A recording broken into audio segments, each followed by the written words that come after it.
And welcome back to another episode of Deathstryke Media's Force Friday show. You heard right, it's Friday, we're talking Star Wars. I am joined today by Sean Sharp. How you doing? Better than I deserve. How are you? Always with the better than I deserve. It's going to become like this thing we keep doing every week. It has been so far, yeah. I'm doing well myself. It's my brain's calmed down since Celebration. I was able to process some more things. If you watched last week's show, I was very tired.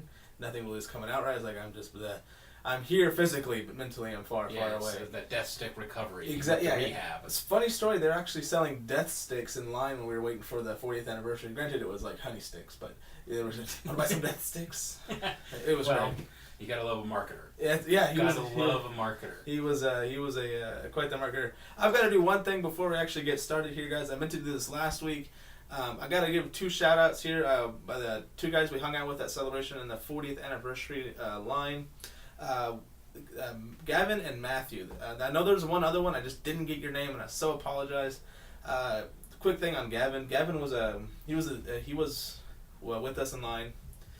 We didn't know any of these people. They're all from England, like both of them, or all three of them. And we're in this 40th anniversary line that we're in that line for 16 hours. And then Gavin had to go to the bathroom, but the line was starting to move. People were starting to get wristbanded. He thought we were actually through and got the live stage wristbands. So he kind of snuck in line and got one because he thought we got one. Mm-hmm.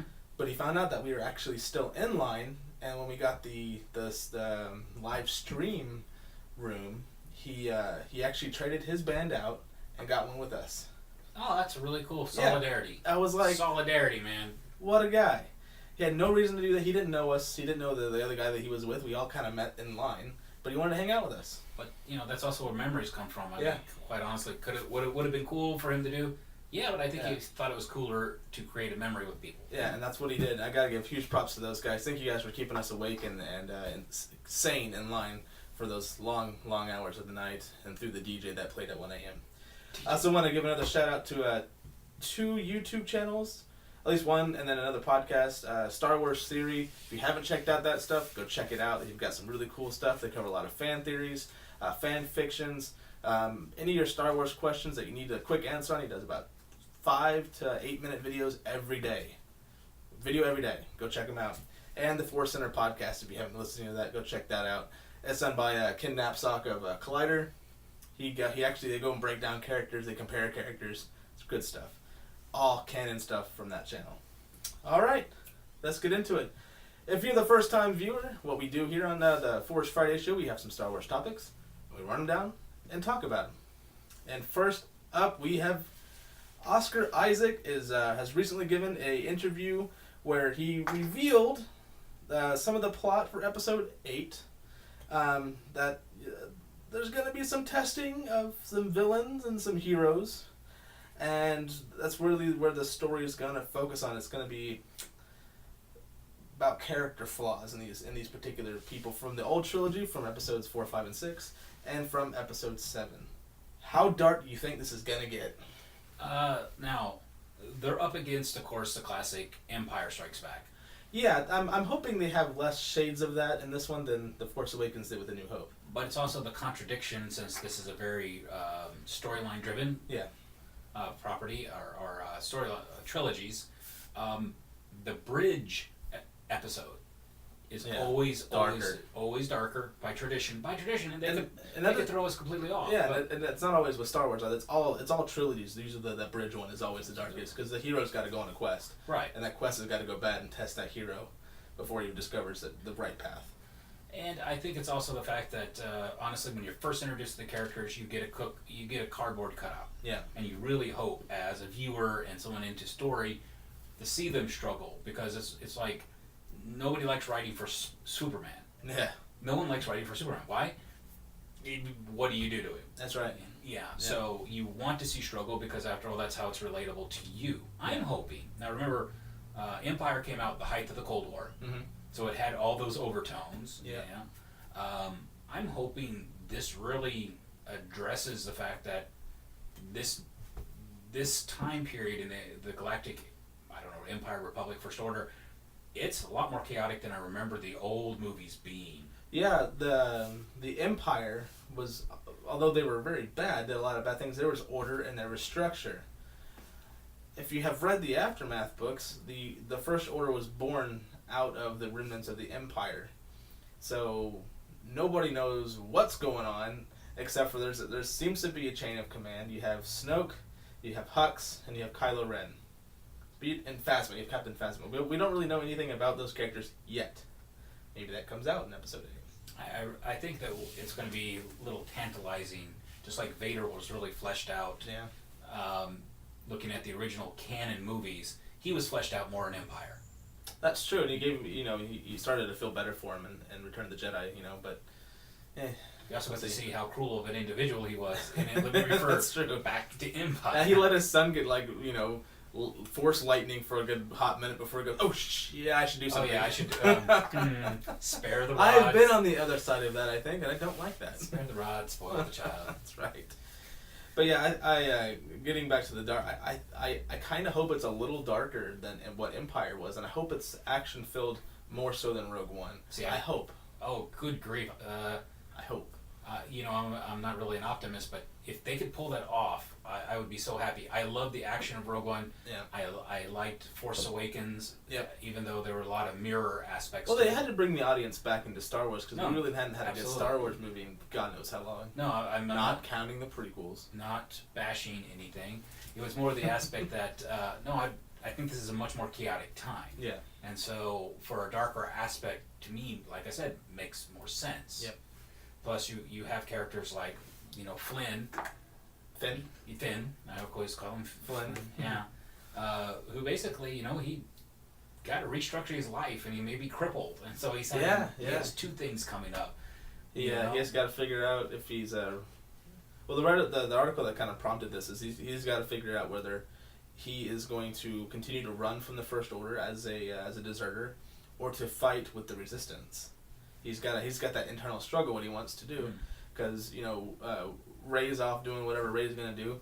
Poe Dameron's doing his hero bit, flying his X-wing, shooting TIE fighters like he does. So you got Finn, who's just like kind of figuring out who he is and what he wants to do. So we'll see. Yeah. So we're going with that wrapped up. Empire Strikes Back though is the middle one. It is darker. It's not dark. Han Solo. Well, of course, it's the King of Cool. He is the King of Cool. As we all know, the Han Solo movie is currently filming. They started production about a month or so ago, maybe 2 months ago. However, they're doing a small, 3-week bit in Italy at Three Peaks. Now, if you've never seen Three Peaks, you'll see it pop up. Beautiful landscape, absolutely gorgeous. And when I first saw it on the screen, I was like, "That's like an alien world. That's not here on Earth. What are you talking about?" But what do you think about them filming in this location plus the Cayman Islands where they were? Are they kind of continuing building that world of Corellia, or are they going for another planet? I personally think it's going to be another planet. Yeah. Because if I remember, Corellia was almost completely covered by city. That was Coruscant. Yeah, boy, I'm all seas, right? Coruscant, Corellia. So when we talked about Corellia last time, it was another desert planet. Right. So, okay. Yeah. No, it may be. I would like to see it another planet, but as to shooting where they're choosing to shoot, I really think someone wrote a really great contract. Yeah, probably so. It's like, I need to be in this hemisphere with this many bikini-clad women within... Yeah, Cayman Islands and into Italy. Within line of sight. They're just bar hopping at this point. Yeah, and looking for good food. Yeah. Good seafood. Now they're hitting Italy. So now we can do pizza and pasta in space. Oh, wow. Yeah. Pizza the Hut. Pizza the Hut. It's going. They're doing a Spaceballs Star Wars crossover. Watch it. Now, trademark that real quickly. This is the Deathstryke Media suggestion. Please contact us for the rights to that idea. Now, or Mel Brooks.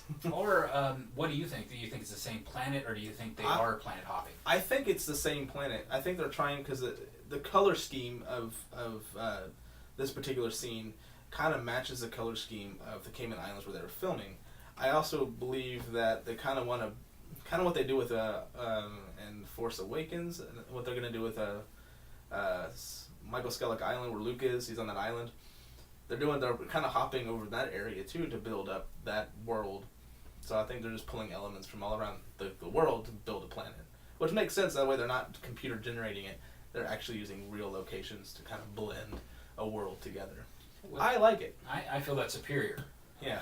Because they're, as great as the guys that are, at Skywalker Ranch. Yeah.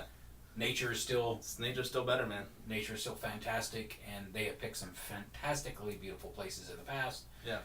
So I'm happy they're going forward for that. It gives more realism and depth of feel. Yeah. Now, we have some great deserts here in the States. Will they ever film part of it here? It'd be really funny to show them film in Death Valley. Death Valley, or I was thinking in Utah? Utah, unfortunately, has been shot so many westerns. Oh, you'd be like, oh, I know what that is. Like Monument Valley, John Wayne movie, Monument Valley, Monument Valley. Comes up in pretty much every major western. Whereas if they went to somewhere like in...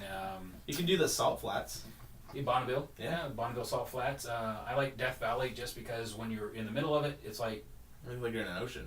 It looks, the reflection, the heat waves. Did I drink too much and where am I? Someone gave me peyote. I don't know who it was, but I got it. Or maybe even Baja. Go to Baja. I know it's Mexico, but no, yeah, it's still America technically. But they don't. I think it's all the Englishmen. Once again, it's contract negotiation. Ah, yes, the part of the grand British Empire. Oh yeah. Yeah. Was it Pine Street Studios? Pinewood Studio. All the English technicians. Where they want to go? They want to go somewhere sunny. Right. Yeah, they're actually going to go to Greece. They did film over there, I think. They did film a couple of scenes for episode 8 in Greece. Really? Yeah. That's a beautiful place, though. It's been picking up olive. Let's see. So we got pasta, olive oil, fish. Yep. I see. Everyone's gaining weight. Everybody's gaining weight. And Chewie's getting the best coat he's ever gotten. I don't know what it is. He started eating healthier. Look at that gloss. All that. You just can't get that gloss from regular Wookiee food. Sorry. Oh, what's the fish oil? Omega-3? Yeah, omega-3. He's getting omega-3. He's got that shiny coat going for him. See, that's why his coat was shinier in The Force Awakens. He's been spending some time in that area of the world. Well, he's doing a little, Wookiee-scaping and, like a little pampering along the way. Yeah, he's been to a few day spas. Yeah. I hope they do film in America. I mean, we got some amazing deserts, not just the ones we've seen on film a bajillion times with John Wayne and other westerns. And I also hope that this film, this solo film, has a western feel to it. Not like a cheesy western, like a spaghetti western. I'm looking like not Magnificent Seven, but like the original one. The original Magnificent Seven. Yeah. Something feeling like that. I don't know. You're looking for epic John Huston. Yes, thank you. I don't know why Magnificent Seven popped in my head, but it was an epic film. I mean, you had Yul Brynner after all. The original one, which was a fantastic film. It was. The new one's great. It really is. It is. But it's not what I was referring to. Yes. Different. It is different, and I appreciate 410 to Yuma. 310 to Yuma. Was it 3? I thought it was 410. 310 to Yuma, okay. I think. We're both getting stuff wrong today. It's Friday. We've already hit the bar a few times. What are you gonna do? Nothing, I tell you. Or what about No, I would love to see an epic spaghetti western feel to it. All right, let me remove spaghetti western, an epic western feel. Yeah. Maybe Dances with Wolves. That level of cinematography and feel where the environment is also the story. That would be good, because I know the Falcon plays the role a lot of times as an actual character in the films. It'd be nice to have that world feel as a character as well. Kind of like what Boondock Saints wanted to do with Boston, but didn't happen. But let's actually make that happen. So, anyway. We've got a potential spoiler story. You're going to see a spoiler alert sign here. We all love Luke Skywalker. We liked him when we saw him for the last 2 seconds in The Force Awakens. Did you know he was wearing a necklace?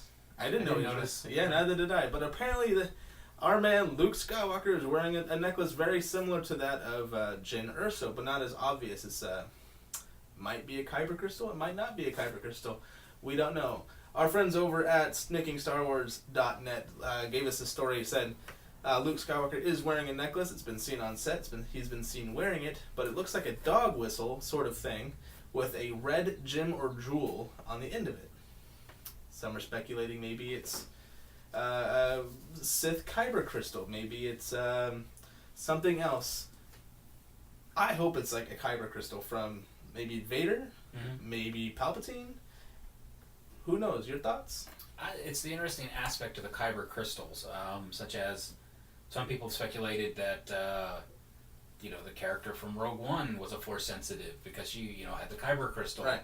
And the characters that were the Jedi Temple Knights, Guardians of the Wills, that kyber crystals are Force sensitive, like the trees in Empire, Force trees, and so maybe. If you're already attuned, and I don't want to get too new agey California, but the crystals just sang to me, so I must it brings me balance. But it's also the story with Ahsoka, purifying the crystals to have the gray lightsabers. Well remembered. I was going to bring that up. So there is a tie into Force sensitives and also finding that sensitive reflection in the crystals. So that might be maybe even a focus for them. Right, I was more looking as like, I got a family heirloom and I wear it around my neck. No, what I believe it's, I think it is a kyber crystal. I have little faith it's Vader's, although there's some speculation it could be, and some say it's really not, some say it is. I get my info out of the Aftermath books. There's a bit in there about selling someone's lightsaber. I'm not going to say whose because they don't say, and I'm not going to say what color it is. Anyway, I think it's, if it is Vader's, it did not come from his iconic lightsaber that we see him carry throughout the films. I think could be something like a spare one that he had. Mm-hmm. Jedis, when they build different lightsabers, they have different crystals. And I know that Vader didn't really rebuild his lightsaber once it went red in the new canon, so I don't know how they're going to explain that, if it is a separate one. Or it could be because he went on this quest to find Jedi temples. Mm-hmm. Maybe he found a Sith temple. Possibly. There's also the aspect, just thinking about it, what if it's off his old breastplate? What if it's off his old, armor suit? Maybe he had a kyber crystal in the suit to keep him alive. Yeah, something like that. Yeah, I don't know if they've gone into canon about his suit. I know it's part, what do they use? It's not droid. They use a, kind of like Grievous, like General Grievous. Cybernetic, yes, thank you. So I don't know if they're using any of the Force crystals or kyber crystals for that purpose. They seem to have grown in importance as the canon goes on. That's very true. Yeah, they really made a point of that in the Ahsoka novel, which I didn't mind so much. The new theory on, or the new canon version of the kyber crystal. So we will see what that pans out to. Listen, guys, if you have your own theory, please leave it in the comments. That way we can share it with the rest of the world, and we'll banter back and forth whether we're right later or you're right later. If you are right later, great. If we're right, great. If not, cool. It's just a theory for now. However, later on, making Star Wars done, I did come back and say they did say it was not Vader's lightsaber kyber crystal. They said it'd be very unlikely because Vader's hand gets cut off again by Luke, and his lightsaber goes tumbling down the same shaft that Palpatine falls down. So It's very, very unlikely. However, Luke's hand did the same thing. Maz Kanata came up with a lightsaber. That's the thing I'm trying to wrap my brain around. Yeah. Is like, how? Yeah, it's, you leave a lightsaber somewhere and someone else is going to find it. It's the power of the kyber crystal. Once again, it's that it wants to be found. Yeah. Oh, it's like One Ring. The One Ring wants to be found. They did that in of course, Lord of the Rings, and then the coins in Pirates of the Caribbean. They want to be, they called to the pirates. They called to the others. Yeah. Maybe that's what it is.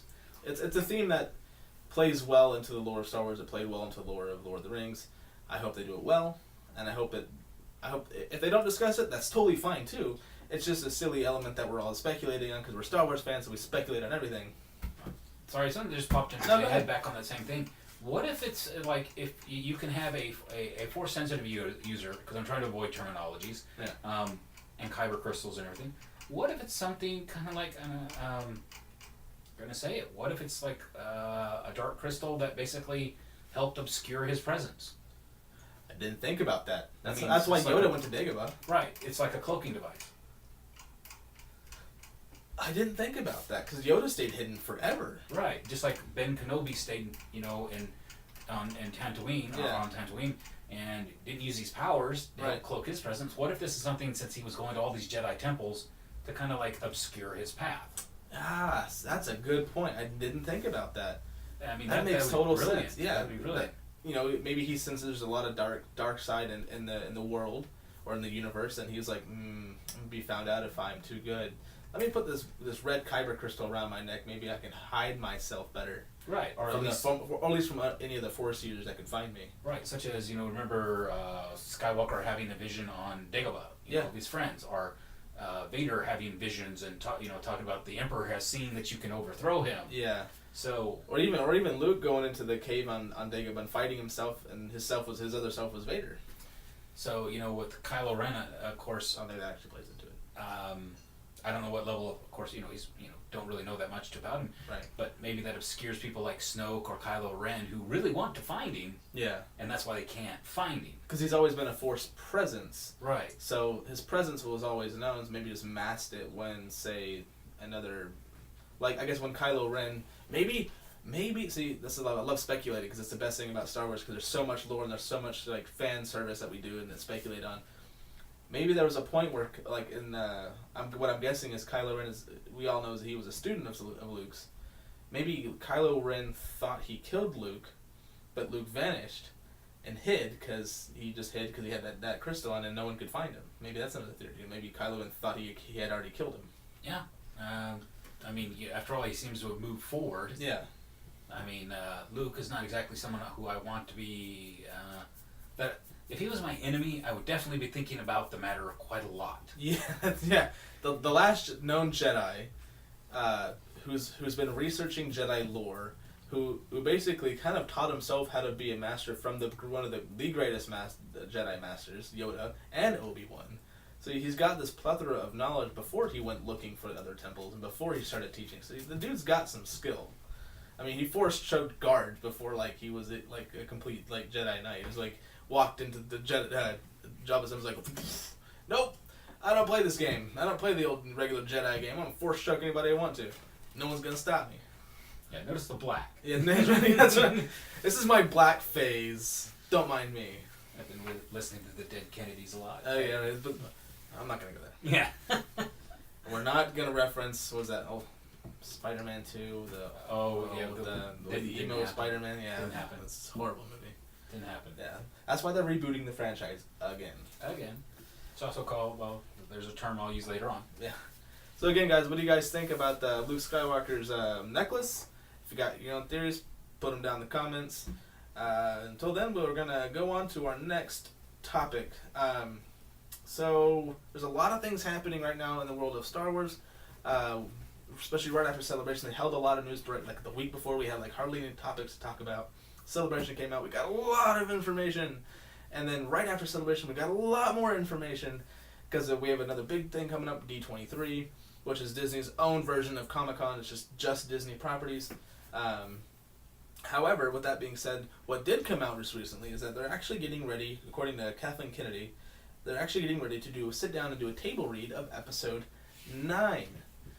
I was under the impression that they didn't have a script ready, so what I'm guessing is they're doing a roundtable discussion, maybe on a first draft script. Mm-hmm. So maybe they're gonna with some of the key casts maybe Mark Hamill, Daisy Ridley, Adam Driver, probably some of the story group guys to kind of take notes and kind of figure stuff out. How awesome would that be to sit in that room with that first table read to figure out the little details that they're trying to fix as they make these drafts go on? I want you to lead on this one. Because I want you to lead on that one. I'm leading. I just said it. Okay. So when they hash these scripts out, they go through a lot of rewrites. They have to go through the story groups. They have to go through a lot of people's hands before they get a final take, before they get the final draft. Even when they're writing, whenever they have that final script, there's still little details they're changing as it goes. That's why they get a lot of cutscenes. That way they can go back and tweak some stuff. Mm-hmm. What I would love to be a fly on the wall when they're trying to figure all these pinpoint little stories arcs out, right? I don't know where I'm going with this, but would it be mainly that you wanted to observe the process? Observing the process, sure, to see how that actually works, but and also get a lot of the juicy details that are going to come out of it, right? Okay. So that's sort of where I would want to be.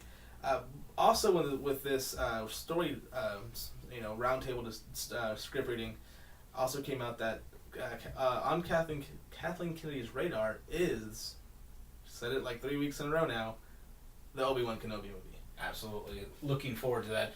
As big a fan as I am of Han Solo, I've always, as I stated earlier in one of our episodes, as a kid, I was always an Obi-Wan fan. Yeah, that's how the movie was. At least episode 4 was for me. It's like I didn't want to be Luke Skywalker. I want to be Ben Kenobi. Yeah, I wanted to be Ben Kenobi. He already knew how to use a lightsaber. I was like, I don't want to be this Luke kid. It's like he just vanishes, man. Like he doesn't like. He did. When I first saw it, I was probably like 7, 6, maybe. Like, oh, he died. But then he doesn't die because you see his force. You hear him later on, like you use the Force, Luke, and then stuff like that. And then he comes back as a Force ghost. You're like, did he die? It also puts a terribly weird spin after you see Empire. Yeah. And you go back and you watch A New Hope. It's the whole Vader stomping on the cloak thing. It's like, yeah, you can't. Vader couldn't believe. He's like. Yeah, you can't see behind his mask, but it's this whole, dude, what the? He's looking for a trapdoor in the Death Star. It's like, WTF, what the? Put a page out of this. There's a naked old man running around. It's like silver alert, not amber alert. Silver alert. Senior citizen, wandering. Description, older white male, beard, naked. It would be like the time I was working in the hospital, you hear this page go off. It would be what was it? It was like, attention, code silver, 9th floor, blah blah blah blah blah. Code silver, blah blah blah. Imagine that all over the Death Star. Code silver, old man, naked, last seen, hangar bay. Considered armed and dangerous. Oh man, that would be something special. But I am so looking forward to that Obi-Wan movie. Ewan McGregor is one of my favorite actors. Yeah, I love everything he is in. Sometimes only because he's in it. Sometimes the movie is not good, but he's good in it. He's always good. Yeah, classically trained actor, and not to mention his uncle was an actor as well. He comes from an acting family. Yay, Wedge. Yay, Wedge, please. But I think they're waiting to have Ewan McGregor a little older to play the old man right before he becomes Alec Guinness's character on Tatooine. But sorry, when you look at Sir Alec, yeah, Sir Alec's really old. You're gonna have to be waiting a while. Well, they have the aging process technology pretty good, not great. Yeah, you were rolling your eyes. Yeah, it was above my head. They're not great, but it's better than it was. But the thing is, they also have the potential for more than one Kenobi movie. True. I would probably go see 3 Kenobi movies. As long as it's Ewan McGregor, I'll go see anything he's in. Yeah. But I have a feeling they're going to get to it sooner rather than later. I think I stated that last week or maybe the week before last. Not last show, but show before last because I was at Celebration. But I have a feeling they're really going to push that either as the next standalone movie, so after Episode 9, before the Bounty Hunter movie they've been talking about. Because I think the fans have finally harassed Kathleen Kennedy, Pablo Hidalgo, and the entire story group to make this movie happen now. Because we're Star Wars fans. We want everything now. Right. Just give us the Obi-Wan movie. But the brilliance... As a Western. Jedi Knights are like samurai. Well, they were always like samurai. Yeah. The samurais are... A lot of Westerns were based off samurai films. Yep. The best ones, a la Clint Eastwood, based off samurai films. That's right. And Magnificent Seven, based off samurai films. Yes, the Seven Samurai. Right. So, I think one of the things that Star Wars fans like more than getting their way, honestly, is that they prefer not to get their way yet. Because they have to have time to speculate. That's why this show exists. That's why the show exists. The thing is, you have to have time to formulate your own theory, to have your friends shoot it down, and then you have to rebuttal and defend your theory. Yeah, they want a little always bit of in time. a friendly way. No smack talk unless it's deserved. Looking at you, Jar Jar. Now, so we have the Han Solo film. We're going to have a Kenobi film. Yeah. And a bounty hunter film. Quote unquote bounty hunter film. Yeah, as an ensemble piece, not just with Boba Fett. That's cool. Yeah, I'm gonna ask about that. And I have mixed feelings about it. But what about a film about good old Fulcrum there? What she was up to? So there's been some buzz about that, and let me bring up the. There's been an actress, not Ashley Eckstein, who's been. I think she'd be good at it. But... Oh yeah. You know my feelings on Ashley Eckstein. Ahsoka. Let's see, so I can find a movie. So there's been some buzz about getting this Ahsoka movie made, and there's an actress, I cannot remember her name, I'm looking it up now. Of course, everything I find is on Ashley Eckstein. Rosario Dawson has been advocating to play Ahsoka Tano in an Ahsoka Tano standalone movie. Now she's got the build for it. She's got already the facial features that Ahsoka has as an older Ahsoka. Yeah. She's got that sort of. When I look at her, I can see that with the makeup and CGI. I can see it. I would feel really bad if they don't give it at least a first attempt to Ashley Eckstein, because she did bring that character to life in the Clone Wars and in Rebels. She voiced that. That's the voice we know of Ahsoka. She voices the audio representation of Ahsoka's novel. It would kill me inside if they didn't give it to her first. Now, I know the actress you're referring to, and she has martial arts training. It's just that she is a well-established artist. Yeah. She is older. It's just the fact that she is such a presence that I think her presence playing, Ahsoka would overwhelm the character. I was actually thinking about something similar to that, like with the prequels. You have, of course, the main standout in Episode 1. You have Liam Neeson as Liam Neeson. Yeah, Liam Neeson as Qui-Gon, and Liam Neeson was a very established actor when he came into that. I mean, he was well known. He did a lot of great stuff. He was the voice in he was Aslan's voice.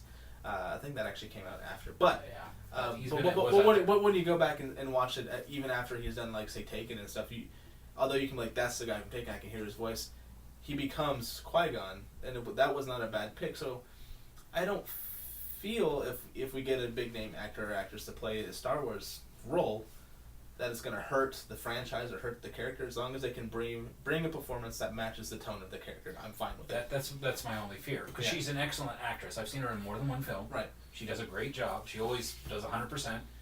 It's just that she's, once again, I don't know if it would jar me, even though... she's going to be like this, right? She's going to be orange and white and blue. Right. But...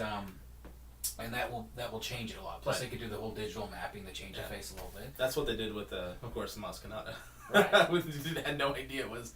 I forget that actress's name, but she's also really good. But I would really love to see the voice actress actually make a transition. But then again, she maybe go, guys, I'm a voice actress for a reason. No, she so Ashley Eckstein has done a lot of other Disney productions. Like, she's been in a lot of their live shows. I can't think of them offhand, but she's been live on screen before, and she doesn't mind doing it. I just don't know if she has the chops to carry it. I know she does, because she brings a lot of that to Ahsoka in the novel and to the Clone Wars and to Rebels. But it'd be one of those things that you want to say they cast Ashley Eckstein, and I would really hope they do, personal reasons. But would people go see it because it's Ashley Eckstein as Ahsoka, or people who don't know who the Ahsoka character are going to go see it because it's a Star Wars film? Okay, that's kind of where I'm kind of balancing. I can really see your point, but my point is this: just doing a little research on the way Ahsoka's character has influenced 2 generations, maybe even possibly 3. People would line up to see it even if they thought it was bad, just for the fact of, this is a very important character in their life. This is a very important character in their development. Yep. And a lot of them, they saw her as a role model. Yeah, speaking of that, so if you go online, you can go to on YouTube, go check it out. It's basically Star Wars' wrap-up of Celebration. Mm-hmm. And about the 6-minute mark, you'll see on a whole staircase, that's like a 1, 2, 3, 4, 5 or 6 like lane staircase. You got 2 escalators on either side. I think I talked about this before. And then you had regular stairs, not escalators, but regular staircases in the middle. And that was top to bottom, left to right, all Ahsoka fans for the Ahsoka Lives photo day. Or photo with Ashley Eckstein, E.K. Johnson, and Dave Filoni. And that was the largest it had ever been. Like, at Celebration in Europe or London, it wasn't that big. And Ahsoka has developed into this fan favorite character. So I think I'm with you on that one. Ahsoka has become such a part of the extended universe, of the TV shows, of the novels, that it has a huge following. Huge. It has a huge following. Actually, I think larger than even the Boba Fett following. I don't know, man. I will put my money here, and this is where my At first, as a new character brought into Star Wars, I will say probably. But as a developed character that people love, the Mandalorians, I don't think so. I don't know. I will counter that. If I'm wrong, you can challenge me on it. But this is my point. So how about you guys? Do you guys prefer Ahsoka Tano as, say, an up-and-coming rising new character in the films, or did you prefer Boba Fett when he was first debuted in 1977, as he's been more popular throughout the years? Who's your choice? Comment below. I think it's an easy win on my part, but I was going to say this. So many young girls and women and grown women... Oh, there were so many cosplayers of that.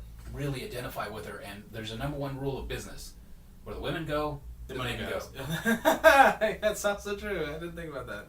Okay? Yeah, I get it. So by default, wherever the women are going, the guys are following. Yeah. And also, I think it's a really great role if there's a father that has a daughter. This is a very positive role model. Yeah. Funny thing about that, there's actually, when I was at Celebration, there was a lot of young girls dressed up as Ahsoka. Now, if you're watching the Clone Wars, that's cool because you get to meet Captain Rex. And if you're watching Rebels, you re-meet Captain Rex. So you have a lot of daughters who are playing Ahsoka, and Captain Rex is their dad. Which that worked perfectly, right? I think that's so fantastic. And it has been confirmed. Lucasfilm finally confirmed, even though it was already confirmed by Pablo Hidalgo, that Captain Rex lives all the way through Return of the Jedi. He is that guy in the Force with the beard. Also, you know who lives through the entire thing? Hera Syndulla. They have confirmed Hera lives the entire time through Jedi. All the way to the Jedi. Yeah. Now, correct me if I'm wrong, and I've been hitting the head a lot. So, was she the young girl that was aided by the clone troopers? Remember in Clone Wars? That was Hera. That was Hera. That's what I thought. I kept telling I had an argument with my wife over this fact.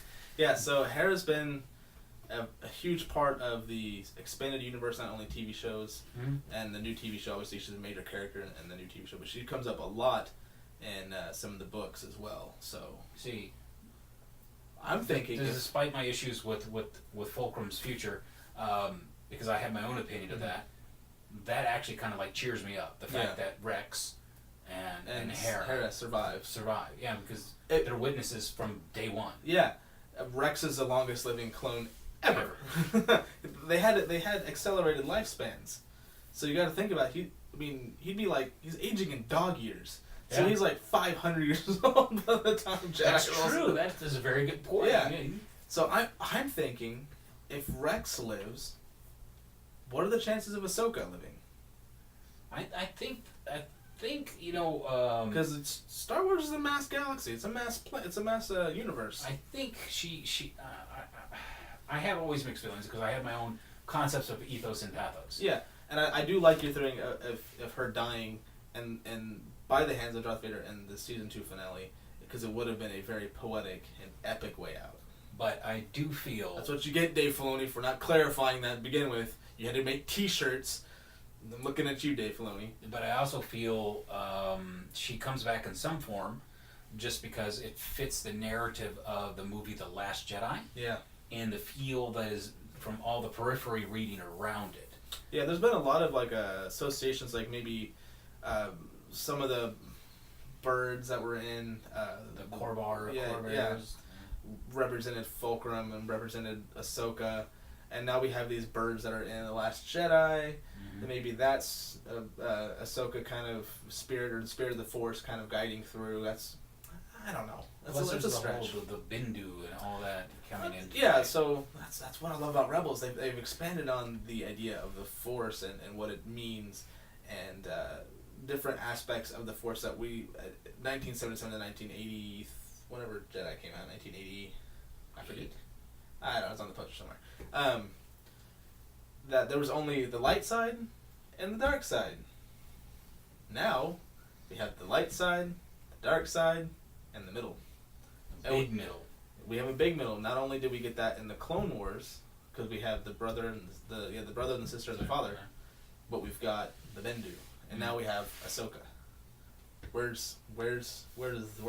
How much of an expanse is the middle? That's going to be something that I've really been doing a lot of research on.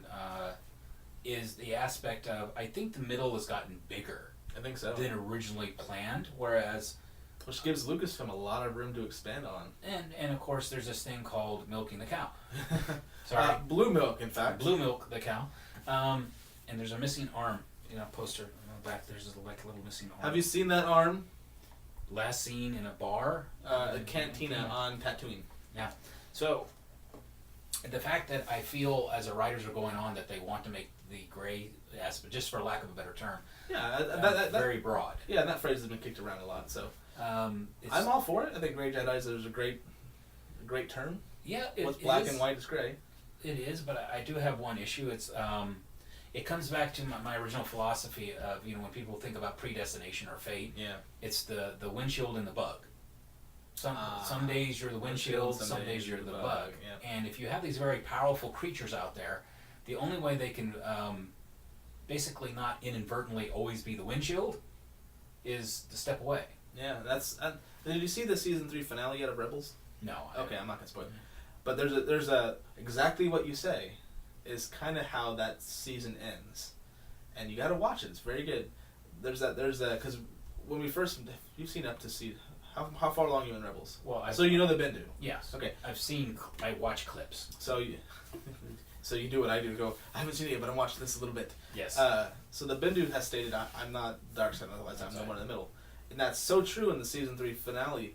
He just straight up ices not only the Empire, the Empire, but also the Rebellion people too. He's like, get off my world, bam! Everybody dies. Well, not everybody, but you get the idea. I think I just ruined that for you. No, I've seen the clip that you're referring to. Yeah. So, that he really is in the middle. He just wants nothing to do with anything. He just leave me alone. That's what Rex is going to be in about another dog year. Get off my lawn, you damn Ewok! I was on this moon before you were. Furball! I could totally see Captain Rex maybe doing a what's that one with was it Clint Eastwood? Yeah. Every Which Way But Loose? No. It was one of the newer ones he's done. That is a darker one. I can't remember. Oh, Gran Torino? Yeah. Get off my lawn. He has a shotgun. Get off my lawn. Perfect for Captain Rex. I know Rex is a little nicer. I know we're way off topic, but we got time to go. So, what I do love about Rex is, and what I really love about Rebels so far is they had that one episode about the horrors of war. They had you had Rex going to the facility. They're looking for supplies for the rebellion. It was an old Clone Wars facility, and it was basically packed still with B-1 battle droids, and they thought all the battle droids were all wiped out through the Clone Wars.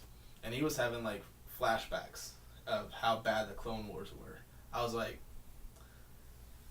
relevant. Yeah, very relevant, especially to our current experience. Exactly. So that's I love it. I love Rex, but when I'm older, I will cosplay. I'll have a white beard and I'll have armor that won't quite. There was a guy at Celebration that looked exactly like Rex. He was a big old boy like Rex. He had the armor that didn't quite fit right anymore. He's like, easiest cosplay ever. I was like, he's like, I fit the bill. I was like, you do, yes, sir. Yeah, there you go. He was a great guy. He looked exactly like Rex. He had the non-fitting uniform. And the cool thing with Rex is he has less and less armor as the season goes on. He gets a little bit bigger and a little bit older. He's like, I just don't care anymore. Yeah, there comes a certain point where it's like, not worth it. It's like when I first jousted, it's like I tried to find every piece of armor I could. Yeah. Mainly because I was basically not wanting to get killed. Yeah. Then later it's like, I'm going to get killed anyway. Yeah, I want to be comfortable. I want to be comfortable when I die, thank you. Yeah, it's like 200 degrees in armor. I will wear less to be comfortable. Yeah. Getting back on track briefly before we go back on another tangent, Lucasfilm has laid out basically their 5 to 8 year plan, which does include Obi-Wan movie, does include the Bounty Hunter films. I'm hoping they put that again back, that Obi-Wan movie after Episode 9, which is in the next spin-off movie will be after Episode 9. There's been some rumor about them taking a little bit of a break on the film side, that way they can breathe a little. There's also been some development of a live-action TV show. Live-action TV show. TV show. Yeah, whether it's Netflix or whatever. Ooh, I'd be intrigued with it. That's something that's very intriguing because that's a demanding. Yes, demanding to do a live show with that level of special effects. Yeah, I don't think it's gonna cover people we know necessarily. It'll be like underworld-ish, like what's going on below the 4,000th floor in Coruscant. So that'll be interesting. Maybe how you buy death sticks. How they're made. Yeah, or they just turn out to be honey or sticks. the crime families and all the like the huts and where the smugglers are. Yeah. Was it what are those clans called in Force Awakens? Kanji Club. The Kanji Club. Yeah, stuff like that. Oh, let's get on to our last topic of the day. We have Star Wars. Well, actually, our friends over at I think it was Star Wars, makingstarwars.com or one of those ones, actually got together and put a list out for everything that's coming out in Star Wars. That's movies, books, video games, and comics. They're coming out with a lot of stuff this year. They're covering all of their fronts. So we've got like 8 new novels, like 3 junior novels, 1 big video game, which is Battlefront 2. We've got probably like 16 to 20 different comic books that are coming out. And we've got, of course, The Last Jedi. How is Lucasfilm able to do all of this and still maintain good product? That's going to be the question. I mean, that's actually going to be a question. Yeah. Such as if it's kind of like the fatigue for any live action show, whether it's, I almost said it, Gilmore Girls or Buffy the Vampire Slayer. As the seasons progress, the quality tends to drop off, and it tends to be even more and more formulaic. Yep. And that is a concern of any production and any writer. As for taking a break, I kind of would really support them because, once again, we need time to speculate. We love it. And also, I don't know, maybe Mr. Hidalgo and I could join the same, Weight Watchers program because he is, it's like George R.R. Martin. Dude, seriously, you may croak before we finish the series. He's not that big. He's not. I've stood next to the guy. He's not that big. He's big enough. He smells of diabetes, okay? He smells of death. He smells like Star Wars to me. I know what you're talking about. I want to know everything in the canon world, and I want to know all the little bits and pieces that no one else is. If they're dead, you can't, unless you got a really good Ouija board that I don't know about. I don't. All right. But, it's something that, I don't know, give them a chance to refresh and maybe take it, keep it from getting stale, is my fear. Yeah, maybe explore new mediums like TV. Or even VR. I mean, let's be honest, VR is out there. They've worked on a game. I think it's out. I don't know if it's out or still in beta testing, but they're doing a VR game. I think it's on the PS4. Maybe it's on. I don't know. But you get to wield a lightsaber and walk through this world, and it's a First Order world. So it's like you get to defend. Oh, it looks really cool, and your controller actually has weight to it. And it hums or vibrates slightly, so it's like, that's really cool. That's really cool. It sounds like, yet I'm envisioning all the accidents, like when we had the Wii incidents. Remotes through TVs. Hitting people as they're walking by. Well, it should put up signs. I'm playing Wii, don't walk here. But yes. Those consoles are like stupidly expensive. I'll probably never own one. But if I do know someone who has one, I'll be over there a lot playing it. I brought popcorn. I can't eat popcorn in 3D. I'll just throw it at you while you're playing. It'll entertain me while you're playing. But I kind of agree with you. Like, will the quality decrease as we get more content? Because I know that was a big fear when Disney took over and wiped out all the old canon. And that's what happened to the old canon. They had no creative control over pretty much any of the old novels. Like, they just were pumping out novels like every day. And when Disney took over, what happened is they're saying everything from X point on will be canon, and they started out with like 1 book, and then from here on it'll be canon. But when Force Awakens came out, they announced at that same time like 20 novels, and they're like, "You're gonna ruin it all again." I've read most of those novels, and the quality for the most part is there. I think it's the fact that they have a story team that can actually double check. And now they have a story group. Team. Yeah. And that's becoming a lot popular with a lot of the other major franchises. They're having these story groups to make sure the continuity is there for each of the little things, and they're not having to go back and retcon stuff. There's minor retconning, but not like major story arc retconning. So, yeah. I'm looking forward to it. I mean, The ultimate question, of course, is, as we're both touching on and having the fears that with such a full spectrum, use the military term, full spectrum warfare aspect, you just gotta just hope that the quality is there. But you also gotta keep in mind that even if the quality is there is the danger of psychological and emotional fatigue. Yes, that's kind of what I'm fearful of on the movie side, because if you get a Star Wars film a year, that's fine and dandy, but it's like this next year Star Wars, and then it's Star Wars, and then it's Star Wars, and then it's Star Wars, and then it's against Star Wars. So if they take a break, they can build up that speculation again. They can leave it on a cliffhanger for one of the trilogies before they bring another trilogy back. Just don't make it 10 years like they did for, between, or however long, it was like 12, whenever the last, or Revenge of the Sith came out. But I don't think that's going to happen. I'm fearful of it, but I don't think so, because the quality of films that they're making is outstanding. The directors, the actors, the writers, everything's matching up to, above par, at least above par, for at least the novels. It's, well, what I'm referring to, the psychological fatigue, is the fact that I would like more spacing, not just for the speculation, but honestly, when the space shuttle program started, everything stopped. Yeah, everything else stopped. Everything stopped. You watched it, but then it became so regular, so clockwork.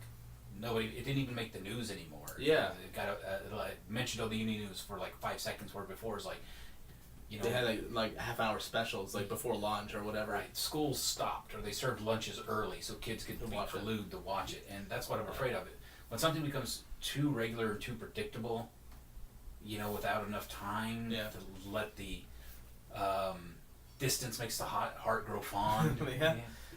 That's what. Go on vacation so I can miss you. Yeah. But I think with movies, it does build into that. I think the movies, because it allows you to psychologically forget some glaring problems. Yeah. And honestly, because I can remember the Star Wars films much better than they are on more than one aspect. And that's what I'm worried about. Pre-special edition. I'm sorry. We're not even talking about that. But, it's not just quality control, but the psychological fatigue aspect. Yeah. That brings up a great point, because when they launched the campaign for Force Awakens, everyone flipped their lid, because it was the first time we've had a decent Star Wars film, or what appeared to be a decent Star Wars film, for many fans since 1980 whatever, since Return of the Jedi. And then of course my generation of people is like, I kind of liked the prequels. I liked that Revenge. Of course, there's a lot of things about Revenge of the Sith I didn't like, but that epic lightsaber battle between Obi-Wan and Anakin, that's what I remember out of it. Yeah. So when they announced that Force Awakens was coming, I know I was like out of my mind excited, because I get to see yet another Star Wars film, even though it might have been Disney, it might have been like toned down a lot, but it wasn't. And then when Rogue One was announced, and they had that marketing campaign, and then when they had the premiere, that premiere was insane. Like if you don't know, on all of the premieres for like Force Awakens, Rogue One, I'm pretty sure they're probably going to do the same thing for Episode 8. They'll have a live red carpet event, and they'll make a big production about it. And the Star Wars show will be doing live feeds and stuff. They'll be live on scene, interviewing cast members and stuff. And you get to see you will get to have that red carpet experience in your own home. That's what I did for the last 2 premieres, because obviously I'm not going to go to California and do it, because I don't have that kind of money. But they put a lot of time and money into each of these productions, and if they're going to do that every year, the luster is going to be gone. Mm-hmm. How are they going to make it better than the last one? How are they going to do it? It's like an illusionist or a good magician is like, you're only as good as your last trick. Yep. And you got to make it really good. And start out with pick a card, any card, and then by the time you're in the third movie, you're like making like planes disappear. How are you gonna top that? Yeah, that's my worry. Yeah. That luster will be gone, because that luster adds a certain sense of magic. You can plan your vacations with your kids, your friends, like we're having viewing parties. Mm-hmm.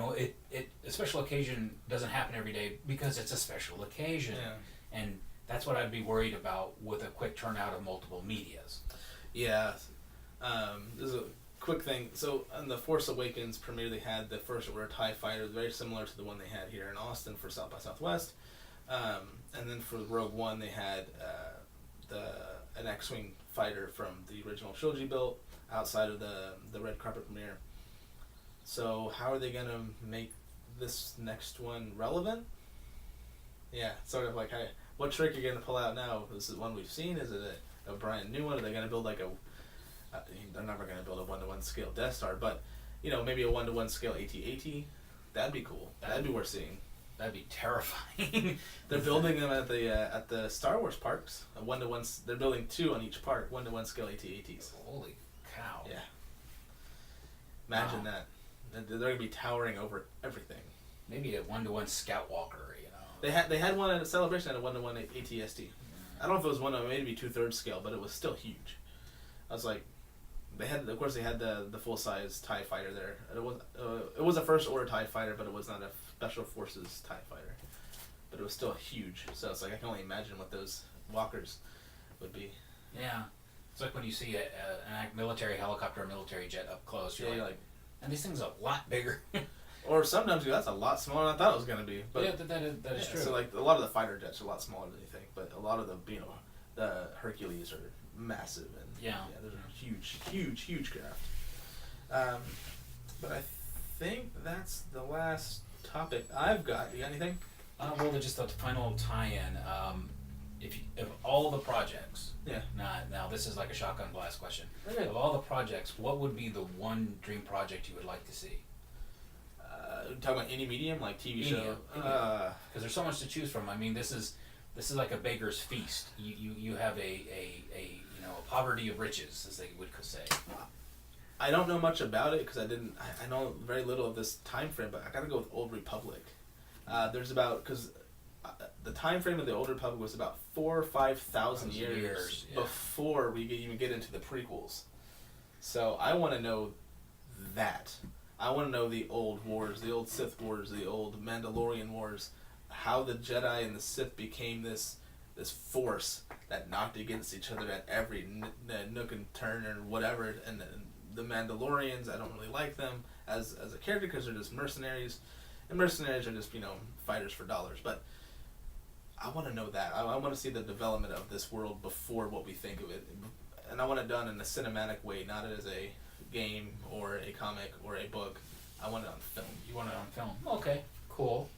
To counter that, I think for me, of course, the Kenobi film, but for me, I think the one thing that I would like to see is something very similar, delving into the past. Yeah. Because, we have a mutual friend that worked on a very great big project about the Old Republic, and there are a lot of things in there that I don't know that are going to be canon anymore.